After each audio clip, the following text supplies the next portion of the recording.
Hello दोस्तों, स्वागत है आपका मेरे ऑनलाइन प्लेटफॉर्म पे कुमार कॉन्सेप्ट, जिस पे हम लोग आज बात करेंगे ब्रह्मपुत्र नदी तंत्र।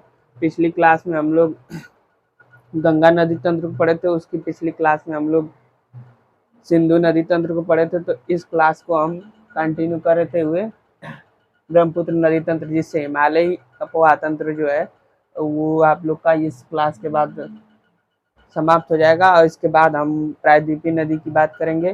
लेकिन ये क्लास सुपर टेट से लेके IAS, PCS और RO के लिए बहुत इंपॉर्टेंट क्लास है, क्योंकि सुपर टेट के लिए इसलिए कि इसमें कॉन्सेप्ट फैक्ट वाइज क्वेश्चन भी पूछे जाते हैं। तो जो कि इस यहाँ से क्वेश्चन आते हैं, तो इसे आप लोग ध्यान से पढ़िएगा, समझिएगा। और हम आज बात करेंगे ब्रह्मपुत्र नदी तंत्र। ब्रह्मपुत्र नदी जो है, आप यहाँ पे मानसरोवर झील के निकट एक चेमायुंगडुंग कैलाश श्रेणी के पास है। चेमायुंगडुंग, वहीं से ये निकलती है ब्रह्मपुत्र। और जो ये तिब्बत, ठीक, तिब्बत जिसे हम चीन के क्षेत्र में है, और ऐसे आके नामचा बरवा से मुड़ के फिर ये बंगाल की खाड़ी में आके गिर जाती है। तो ये बंगाल की खाड़ी में यहाँ से लेके यहाँ तक इसकी टोटल दूरी कितनी है, कुल लंबाई इसकी कितनी है? अब यहाँ पे लिखा जाए तो कुल लंबाई इसकी है 2900 किलोमीटर। और इसका भारत में देखा जाए तो 916 किलोमीटर, ठीक। मानसरोवर झील से लेकर बंगाल की खाड़ी तक इसकी मानसरोवर झील से लेकर बंगाल की खाड़ी तक इसका 2900 किलोमीटर है। और भारत में इसकी लंबाई कितनी है ब्रह्मपुत्र की, उसे 916 किलोमीटर है। और ये तिब्बत में, इसे हम क्या कहते हैं, इस नदी को तिब्बत किस नाम से जानते हैं तिब्बत में? जैसे सांगपो, यरलुंग या सांगपो, यरलुंग, ये लिखा है यरलुंग या सांगपो, या ये इस नाम से जानते हैं, के नाम से जाना जाता है, ठीक। ये भारत में 2 राज्यों में बहती है, भारत के 2 राज्यों में प्रवेश करती है। पहला अरुणाचल प्रदेश और दूसरा असम। अरुणाचल प्रदेश में इसे दिहांग, ठीक, के नाम से जानते हैं। किसे?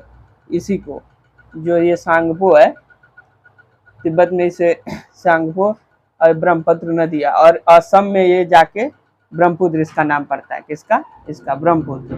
फिर यह नदी नामचा बरवा पर्वत के सहारे मुड़ती है। यहाँ पे नामचा बरवा पर्वत है, यहीं से प्रवेश करती है। यांग या प्या दर्रे द्वारा सर्वप्रथम भारत में अरुणाचल प्रदेश में प्रवेश करती है, जिसे दियांग के नाम से जाना जाता है।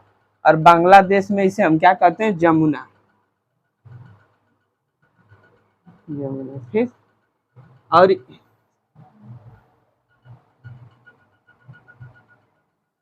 और ये इस तरह से इस नदी का एक मैं आप लोग को वो बता दिया। अब इसकी जो सहायक नदियां हैं, जिसे हम कहेंगे दिबांग, लोहित, तो अब ये नदी जो है ऐसे आ रही है, आप ये नदी आ रही है। अब इसका मैप ऐसे मिटा दे रहा हूँ, एक ऐसा मैप बना रहा हूँ जिससे आप लोग आराम से समझ जाएंगे।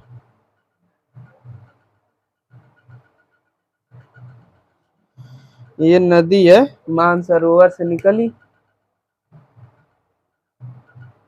मानसरोवर से ऐसे निकलते हुए आई, फिर ऐसे ऐसे मुड़ गई, फिर यहाँ ऐसे, ये नामचा बरवा है, नामचा बरवा, ये पर्वत है। यहीं से ये मुड़ के क्या करती है, दीर्घ मोड़ बनाते हुए सर्वप्रथम अरुणाचल प्रदेश में प्रवेश करती है। जी, यहाँ पे इसे दियांग या यांग। और फिर असम में जब ये आती है तो इसे हम क्या कहेंगे? ब्रह्मपुत्र। और ये जब यहाँ आती है, ठीक, और जब ये बांग्लादेश में जाती है तो इसे जमुना, अब बंगाल की खाड़ी में ऐसे करके। और यहाँ पे सबसे बड़ा सुंदरवन डेल्टा, जिसे हम कहेंगे गंगा और ब्रह्मपुत्र सुंदरवन डेल्टा। अब डेल्टा किसे कहते हैं? जब कोई नदी की गति जब धीमी हो जाती है तो वो वहां से रास्ते से लाए हुए मलबे जो होते हैं बीच में जमा होने लगते हैं किनारे पे, जमा होके फिर ऐसे त्रिकोणीय श्रृंखला में, त्रिकोणीय स्थिति में ऐसे यहाँ पे, तो ये जो क्षेत्र है इसका, ये गंगा और ब्रह्मपुत्र का वन डेल्टा है, सुंदरवन डेल्टा है। तो ये डेल्टा का निर्माण करता है, ठीक। तो यहाँ पे, और इसी नदी पे क्या पाया जाता है, माजुली द्वीप, जो कि नदी द्वीप, विश्व का सबसे बड़ा नदी द्वीप है, ठीक। इस क्लास को हम ऐसे ही चलाएंगे, आप लोग समझिएगा, देखिएगा, ये क्लास बहुत इंपॉर्टेंट है। यहाँ तक मैं आपको बता दिया हूँ।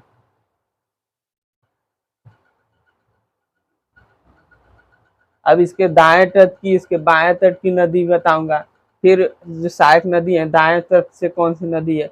अब ये जैसे ये आप नदी का मुंह जिधर है ऐसे, इधर से, तो ये कौन सा तट हो गया, उधर का दाहिना तट ये, और ये ब्रह्मपुत्र का बायां तट। तो बाएं तट की नदी कौन है और दाएं तट की नदी कौन है, इसको मैं बताऊंगा। इससे पहले कुछ और चीजें हैं मैं जो आपको क्लियर करने जा रहा हूँ।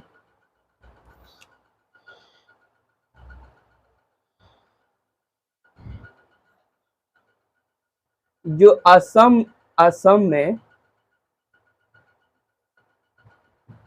में जो ब्रह्मपुत्र नदी है,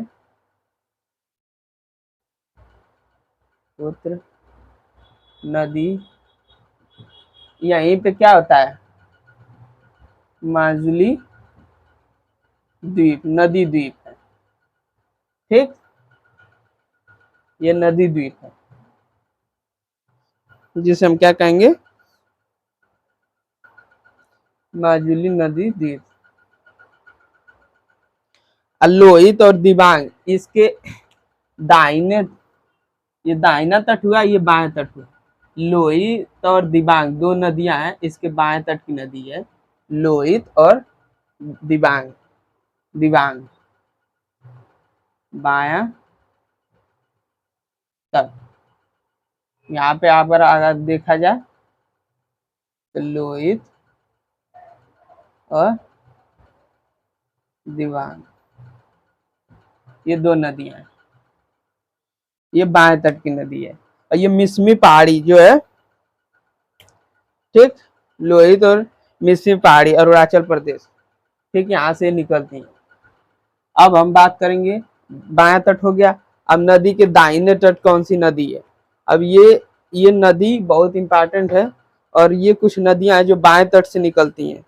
तो लोहित और दिबांग इसके बाएं तट की नदी है। अब दाहिने तट की, जैसे धनसिरी हो गया, कलांग, कलांग आदि, इसकी क्या है,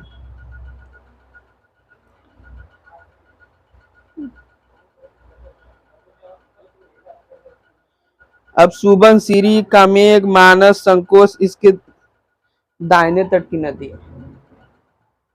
ये दाहिना तट है, दाहिने तट की नदी। अभी इसको हम मिटा दें, सुबनसिरी, ठीक।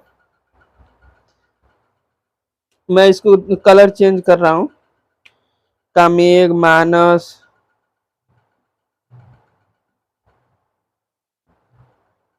मानस, ये सब क्या है, दाहिने तट की नदी है। अब बाएं तट की नदी कौन है, लोहित और दिबांग, ठीक।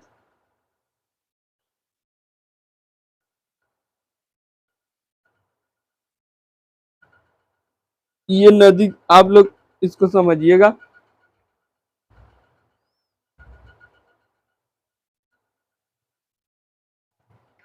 ये क्लास आप लोग को बहुत इंपॉर्टेंट है।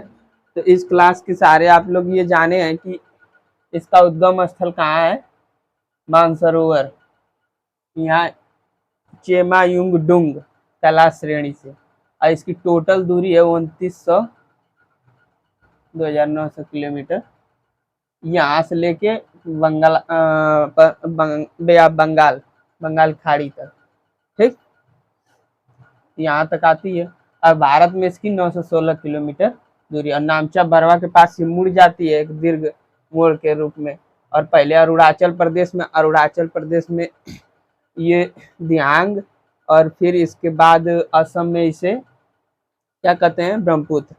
फिर ब्रह्मपुत्र जो नदी है, असम में ही माजुली द्वीप का निर्माण है, और असम ने ये नदी जो है, असम के माजुली द्वीप विश्व का सबसे बड़ा माजुली नदी द्वीप है।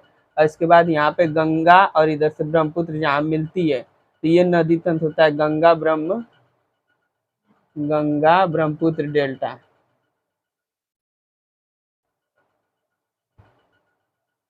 गंगा ब्रह्मपुत्र डेल्टा, ठीक। अब डेल्टा मैंने आपको बताया, जब जो डेल्टा क्षेत्र होते हैं, जब नदी की स्पीड कम हो जाती है, जब नदी जब सागर या झील में गिरती है, तो वेग में अत्यधिक कमी के कारण मुहाने पर उसके मलबा या निक्षेप होने लगता है, जिससे विशेष प्रकार के स्थलकृति बनती है, ठीक। जब मुहाने पर जल जमा होने लगता है मलबा, जब कोई नदी ऐसे आ रही है तो, और यहाँ पे क्या हुआ कि मुहाने पर जो स्थिति है, वेग दोनों नदी का कम हो गया, और जब नदी का वेग कम हो जाएगा तो मलबा जो होगा यहीं पे इकट्ठा होने लगेगा। फिर ये नदी धीरे धीरे यहाँ पे इकट्ठा होने की वजह से वहाँ पे मलबा उठने से हम वन पाए जाएंगे, तो इसे सुंदर वन डेल्टा कहते हैं, ठीक, जिसे हम गंगा ब्रह्मपुत्र डेल्टा के नाम से जानते हैं। चलिए, इसे आप लोग समझ गए। और एक है तीस्ता नदी, जिया बरेली, ये सब क्या है, इसकी सहायक नदियां। और दाहिने तट की नदी बता दिया मैंने, बाएं तट की नदी। और सारी नदियों को तो आप पढ़िएगा अपने से भी, लेकिन सभी नदी को उतना बताना, मैं कुछ चीजें हैं, कुछ नदी है जहां से क्वेश्चन आता है। जैसे तीस्ता नदी, यह ब्रह्मपुत्र की सबसे सहायक नदी है, सबसे लंबी सहायक नदी है। तीस्ता जो है, तीस्ता नदी अब ये इधर से आके सिक्किम से ऐसे बहेगी, ठीक, और बांग्लादेश में होते हुए जाएगी।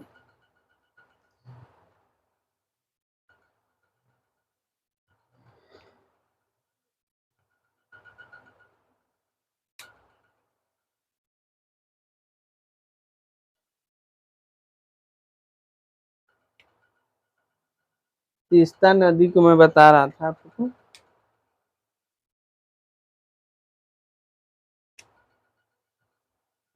ये सिक्किम से निकलती है, सिक्किम से निकलते हुए सबसे बड़ी सहायक नदी है। सबसे बड़ी सहायक नदी कौन है? तीस्ता।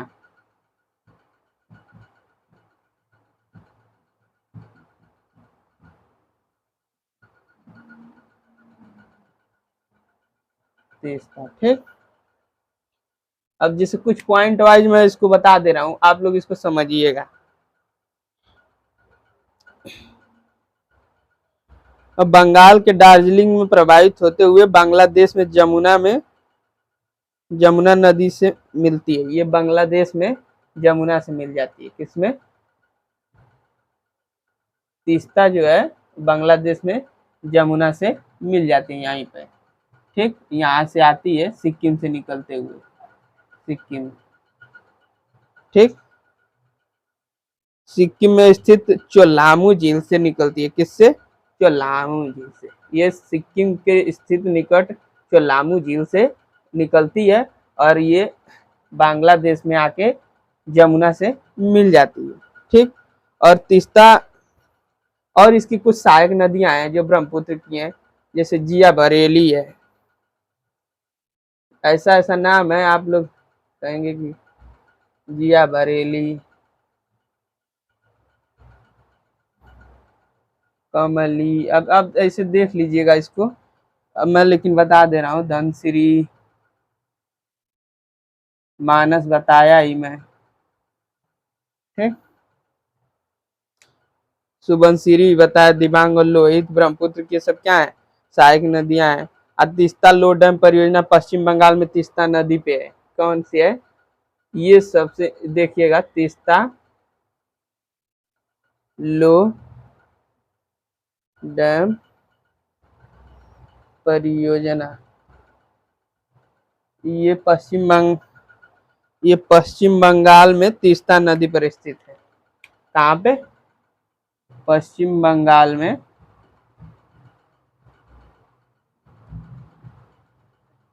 तीस्ता नदी पर स्थित है ये परियोजना, तीस्ता लो डैम परियोजना। ठीक, इस क्लास को आप लोग समझते जाइएगा। और इसका जो मेन पॉइंट है आप लोग को मैं अभी बताऊंगा।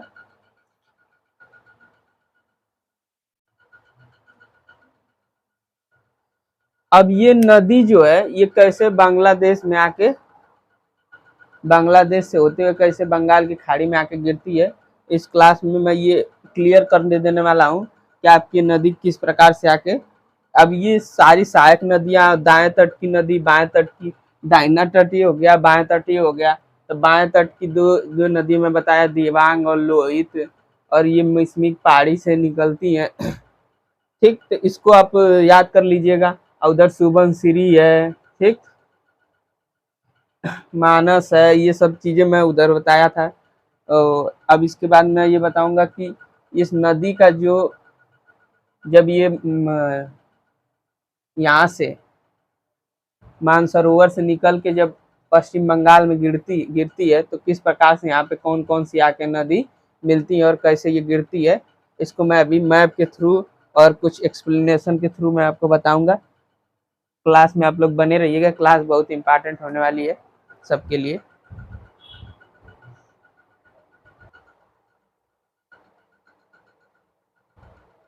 तो इस तरह से हम लोग जैसे देखें कि ये नदी जो है मानसरोवर से निकलते हुए नामचा बरवा से मुड़ के अरुणाचल प्रदेश से होते हुए फिर ये असम से होते हुए फिर बांग्लादेश, जो बांग्लादेश में इसे क्या कहते हैं, बांग्लादेश में ही ब्रह्मपुत्र को क्या कहते हैं, जमुना नदी कहते हैं। क्या कहते हैं? जमुना। और फिर ये मणिपुर की पहाड़ी से बराक नदी निकलती है जिसे असम में सुरमा नदी कहा जाता है। यह नदी मेघना के रूप में बांग्लादेश में 12वीं बाजार के समीप पद्मा की धारा से मिलती है और मेघना धारा के रूप में बंगाल की खाड़ी में गिर जाती है। तो इस तरह से ये हम समझेंगे कि जो ये ब्रह्मपुत्र नदी है, जिसे जमुना नदी हम लोग कह रहे हैं, ये बांग्लादेश में ब्रह्मपुत्र नदी को ही जमुना कहते हैं। यहाँ पे बांग्लादेश में ही हम ब्रह्मपुत्र को क्या कहेंगे, जमुना। लेकिन इधर से मणिपुर, बांग्लादेश में गोल नामक स्थान पर जमुना पद्मा की धारा से आगे ना, ये पद्मा की धारा से जमुना जो है बांग्लादेश में जमुना की धारा पद्मा की धारा से मिलती है। ठीक, जमुना, तो ये आगे ये पद्मा के नाम से जानी जाती है। ठीक, पद्मा। फिर मणिपुर की पहाड़ी से बराक नदी निकलती है। कौन सी? मणिपुर। आप मणिपुर देखेंगे, सेवन सिस्टर में बताऊं, वहां से निकलती है जिसे असम में सुरमा नदी कहा जाता है। क्या? सुरमा। यही नदी कौन? बराक नदी मेघना नाम के रूप में बांग्लादेश में 12वीं बाजार के समीप पद्मा, जो कि जमुना से आके मिली है, ठीक, बांग्लादेश से। ठीक, बांग्लादेश में ये क्या है, गोंडा नामक पद्मा की धारा से मिलती है। कौन? जमुना। आगे ये पद्मा के नाम से जानी जाती है। लेकिन फिर पद्मा में आके कौन सी मिल जाती है? बराक नदी। ठीक, बराक नदी, ये जो मणिपुर की पहाड़ी से निकल रही है, जिसे हम असम में सुरमा नदी कहा जाता है। और यह नदी मेघना के रूप में बांग्लादेश में 12वीं बाजार के समीप पद्मा की धारा से मिलती है। ठीक, ये मेघना के रूप में जो ये बराक नदी है, ये किससे मिलेगी? पद्मा से। कहाँ? बांग्लादेश में। तो ये जब पद्मा से मिलेगी मेघना, तो जो ये बंगाल की खाड़ी में यहाँ जब गिरेगी तो ये किस नाम से गिरेगी? मेघना नाम से। किस नाम से? मेघना नाम से।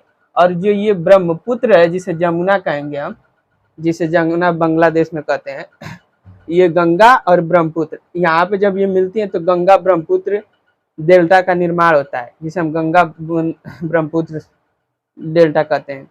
ये वर्ल्ड का सबसे ये है डेल्टा तो इसको आप देखिए, इस क्लास को बहुत आप इतना कॉन्सेप्ट समझिए कि जो ये ब्रह्मपुत्र नदी है, ये नदी जो है जब यहाँ से नामचा बरवा से मुड़ के आएगी तो असम से होते जब ये बांग्लादेश में जाएगी तो इसे क्या किस नाम से जाना जाएगा, बांग्लादेश को जमुना नाम से। ठीक, बांग्लादेश में ब्रह्मपुत्र को जमुना से। फिर एक नदी यहाँ पे आके मिल रही है पद्मा। ठीक, पद्मा जो कि आगे जमुना का इसका नाम यहाँ से फिर पद्मा हो जाएगा। फिर पद्मा जो मणिपुर से बराक नदी, मणिपुर की पहाड़ी से बराक नदी निकलती है, ठीक, जिसे असम में सुरमा नदी, यह नदी मेघना के रूप में बांग्लादेश में प्रवेश करती है।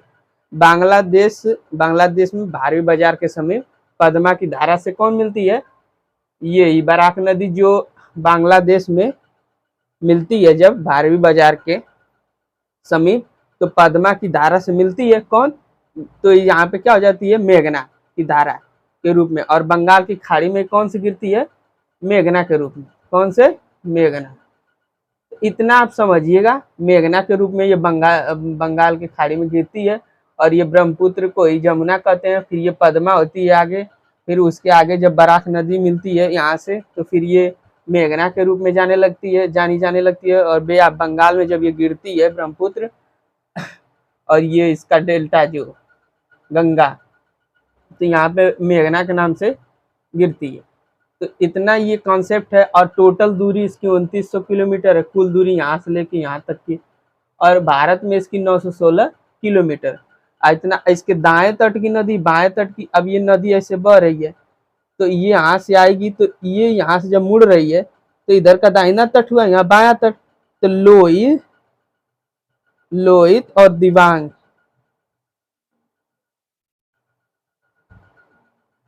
ठीक, ये सब इधर की नदी है। सुबनसिरी, मानस, ये सब मैं जो बताया था उधर की नदियां हैं जो दाहिने तट की, ये बाएं तट की नदी है। ठीक, और यहाँ पे आके जब गंगा जो मिल रही है ब्रह्मपुत्र से, तो गंगा ब्रह्मपुत्र नदी तंत्र, जिसे वो कहेंगे गंगा ब्रह्मपुत्र डेल्टा। फिर आगे जमुना के नाम से जाना जाता है, जिसे ब्रह्मपुत्र को ही फिर इसे ब्रह्मपुत्र को, और फिर ब्रह्मपुत्र जो पद्मा में, फिर पद्मा जो है इधर से बराक नदी आके मिलती है, मेघना के नाम से जानी जाती है। तो मेघना के नाम से ही आके किसमें गिरती है, ये बे ऑफ बंगाल में, जिसे बंगाल की खाड़ी कहते हैं। तो इतना कॉन्सेप्ट आप क्लियर करिएगा और इसको एक दो बार इस क्लास को देखिएगा, समझिएगा। ये क्लास यूपीएससी वालों के लिए, पीसीएस वालों के लिए, और सुपर टेट जो फैक्ट क्वेश्चन जहाँ से आते हैं वहाँ से भी पूछे जाते हैं। और जैसे ये ग्लेशियर का नाम पूछ देगा, नामचा बरवा कहाँ से मुड़ती है, अरुणाचल प्रदेश में इसका क्या नाम है, ठीक, और असम में इसे क्या जाना जाता है, जमुना कहाँ पे आके पद्मा का, जमुना को आगे किस नाम से जाना जाता है, पद्मा से। फिर पद्मा में कौन सी नदी आके मिलती है, बराक नदी कहाँ से, मणिपुर की पहाड़ी से निकलती है, जिसे असम में सुरमा नदी कहा जाता है। यह नदी मेघना के रूप में बांग्लादेश में भारवी बाजार के समीप पद्मा की धारा से मिलती है। ठीक, बांग्लादेश के समीप ये पद्मा की धारा से मिलती है। और फिर बे ऑफ बंगाल, जिसे मेघना की धारा के रूप में बंगाल की खाड़ी में गिर जाती है, कौन, मेघना। ठीक, तो ये ऐसे क्वेश्चन पूछे जाएंगे, तो इसको आप लोग बेसिक चीज है, इसको समझ लीजिएगा। और इसके बाद हम प्रायद्वीपीय नदियां बताएंगे, और प्रायद्वीपीय नदियां को आप लोग अच्छे से क्लास को पढ़िएगा। ये क्लास कैसी रही थोड़ा सा बताइएगा, और एक क्लास को ज़्यादा से ज़्यादा बच्चों के पास शेयर करिए। क्लास बहुत इंपॉर्टेंट है, और मैं हर एक पार्ट को छोटा छोटा करके बताया हुआ हूँ। गंगा का अलग से, सिंधु का अलग से, ब्रह्मपुत्र नदी का अलग से, क्योंकि क्लास ज़्यादा लंबी ना रह जाए, इसलिए इसको ऐसे किया हूँ मैं। और इसके बाद कोशिश करूँगा कि जो प्रायद्वीपीय भारत की नदियाँ लगभग एक बार आउटलुक सबका दे दूँ, फिर उसको दो पार्ट में करना पड़ेगा। थोड़ी उसमें नदियों की संख्या ज़्यादा है और एक एक नदी को समझना बहुत ज़रूरी है। तो उस क्लास के लिए आप लोग रेडी रहिएगा, तब तक इसके लिए इसको पढ़िए। और आपको बहुत बहुत धन्यवाद इस क्लास से जुड़ने के लिए, और मुझे मोटिवेट करने के लिए आप इस क्लास को ज़्यादा से ज़्यादा शेयर करेंगे, क्योंकि अगर आप शेयर करेंगे तभी मैं मोटिवेट होकर और अच्छे से थोड़ा बताऊँगा। और ज़्यादा से ज़्यादा शेयर करने से क्या होगा कि बच्चे पढ़ेंगे, देखेंगे, उनका भी लाभ होगा, और मैं अच्छे से अच्छे कंटेंट आपको यहाँ पे दूंगा। तो थैंक यू दोस्तों।